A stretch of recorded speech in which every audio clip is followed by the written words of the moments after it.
We have Ricky Ponting from Delhi Capitals. Ricky, your first question. The first 7 overs was slightly challenging when you were bowling. The next seven, you guys came back extremely well. Where did you think the plot went a little wrong today? Look, I think it was mainly the execution through our first few overs. The first over went for 15 or 16, so you're on the back foot pretty much straight away there. You're right, we did fight our way back into the game. We clawed our way back. From sort of 7 to 14 was sort of in our favour, and I think they were only about 120 at the time for 4, so we're sort of hoping for a 170 sort of total. Might have been sort of in the ballpark, but our execution in the last sort of 4 to 5 overs was miles off where it needed to be. We continually fed Hardik Pandya where he wants the ball. Even Ishan Kishan kept getting away from us, and he's played well against us in all the games we've played against MI so far in this season. So, we felt that we planned really well. Our meetings leading into the game were probably as clear and as concise as they have been right through the tournament, but under pressure today, our execution was miles off. The next one, Ravichandran Ashwins took Rohit Sharma's wicket in the first over. However, he didn't continue his spell, and overall he again played really well, getting 3 wickets. Word on his innings, and why did you think he was removed from the attack in the beginning? I'm not sure exactly why. He might have gone out of the attack. I think who bowled the third over? Rabada bowled the third over, didn't he? So, or the fourth over. Yeah, look, I haven't asked the question of the captain yet, but one thing I know is that hindsight's a wonderful thing in our game. I'm sure the captain had all the right intentions and decisions that he made on the field, and we back all those decisions day in and day out. So sometimes they come off and sometimes they don't. And today, we're outplayed by Mumbai. How difficult was it negotiating the early spell by Mumbai Indians? Was it extremely good bowling? Was it poor shots? What did you think was the issue in batting today? Oh, look, I think if you look at the dismissals, Prithvi looked like he got a good ball. Ajinkya also got one that swung back nicely.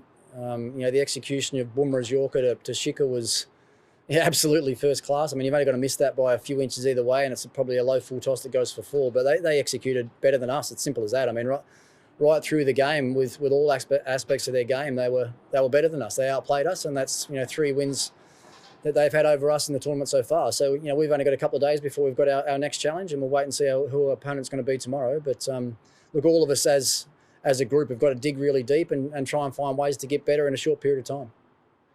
Marcus Stoinis fought really hard with his knock. Did that give you a glimmer of hope during his innings? Yeah, look, Marcus has probably been slightly frustrated right through the tournament that he hasn't had as much exposure up at the top of the order as he would have liked personally, but trying to get the balance right between our top order through this IPL has been difficult. But I think he showed today how classy a player he is. He's really developed his game against spin bowling and plays spin bowling particularly well off the front and back foot now. So, yeah, look, it was great that we got something out of the game. He got some runs. Axar Patel played really well with the bat, and they're the only real positives with Ashwin's bowling spell that you talked about earlier that we can take from it. So we've got to find a way to sit down and talk and learn, and as I said, make sure we're ready to go for our next challenge. Ricky, Rabada and Nokia were kept for the death overs.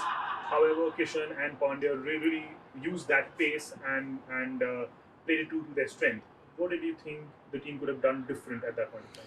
I think we had the right options there. I just think the execution wasn't what it needed to be. Rabada and Nokia have done a great job for us right through this tournament, bowling in the death overs, and the way Mumbai stacked their batting up with Pollard and Hardik and those sort of guys coming in late, you need to make sure you've got your best death bowlers there to get the job done, because we've seen even tonight with Hardik's little cameo, we can see how quickly the game can change if you don't get it right, or if you expose someone that hasn't got the appropriate skill to bowl in the death overs. So, look, I think the way we managed the overs today was right.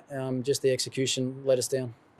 Vicky, lastly, what would be the approach for qualifier 2, considering it's at a different stadium, and who would you prefer facing? Oh, look, I think we know in this tournament there's no easy games. I mean, you've only got to see how the round stage finished to understand that nothing comes easy in the IPL, and that's one thing we've been talking about to all the players is you can't afford to take a single ball for granted in this competition, or a single over or a single batsman. If you do, then the game will come back to bite you pretty quickly. So, look, we'll sit back and watch the game pretty closely tomorrow and see who our opponents are going to be in a couple of days' time. But Sunrisers and RCB are 2 very, very good sides and thoroughly deserve their positions on the table. So we'll get some training done and preparation done over the next couple of days and make sure we're ready for that challenge. Ricky, thank you so much for your time and all the best for the Thank next you. game. Cheers, mate. Thanks.